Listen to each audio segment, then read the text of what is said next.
Hello friends, welcome to my channel Learning Electronics. In this lecture number 3 of Nyquist plot, we are going to study analytic function and singularities. So before starting the video, please subscribe my channel and also press the bell icon so that you can get more updated videos from here. So under the topic of Nyquist plot, we had already discussed the pole zero configuration from Nyquist point of view. Then we have discussed the concept of encirclement and how to count the number of encirclements from given Nyquist plot. In this lecture, we are going to study analytic function and singularities. First, we will see what is analytic function. A mathematical function is said to be analytic at a point in a plane if its value and its derivative has finite existence at that point.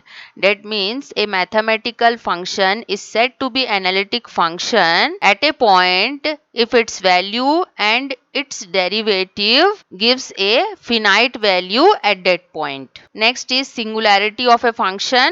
If at a point in a plane the value of function or its derivative is infinite, the function is said to be non-analytic at that point, and such a point is called as singularity of the function. Now to understand the analytic function and singularity of a function, let us take one example. So in this example, we will take f of s is equal to 25 divided by s into s plus 1. To find out the poles of this function, we have to equate the denominator of this function to 0. That means we have to put s into s plus 1 is equal to 0.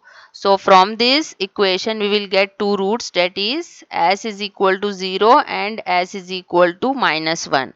So this s is equal to 0 and s is equal to minus 1 are called as poles of this function f of s. So if we put s is equal to 0 in this equation, what we will get? At s is equal to 0, we will get f of s is equal to 25 divided by 0 into 1. So we know that any number divided by 0 will be equal to infinity. So here we are getting f of s is equal to infinite at s is equal to 0. That means it is not a analytic function at s is equal to 0, because whenever we get the function is equal to infinite at any point, then that function is said to be singularity of the function. Okay, now if we put s is equal to minus 1 in this equation of f of s, we will get f of s is equal to 25 divided by minus 1 into this minus 1 plus 1 becomes 0. So here also we will get f of s is equal to infinity. That means at s is equal to minus 1, the function f of s becomes infinity. Therefore, it is not analytic at s is equal to minus 1, but it is called as the singularity of the function, because the function becomes infinite at s is equal to minus 1. But if we put other values of s except this s is equal to 0 and s is equal to minus 1, then we will get a finite value for this function fs. For example, if we will put s is equal to minus 2 here, so we will get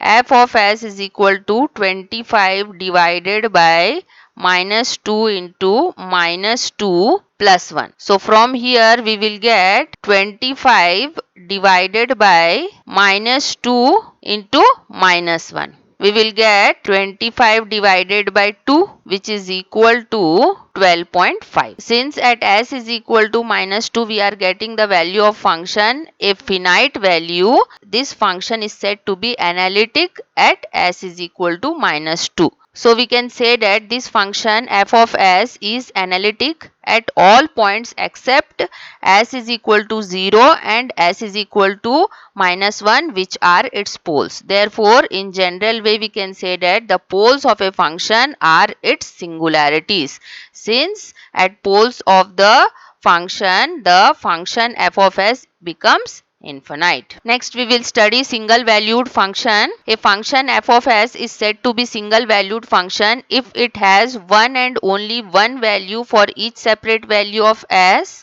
Now to understand this single valued function, let us take one example. Consider f of s is equal to root 25. So from here we will get f of s is equal to plus minus 5. Okay, that means this function f of s is taking two values, that is plus 5 and minus 5.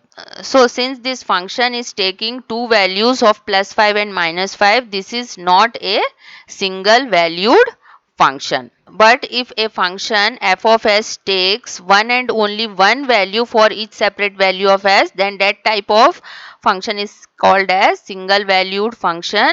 So in the control systems, we will assume that transfer function of the system or the functions g of s and h of s are single valued functions.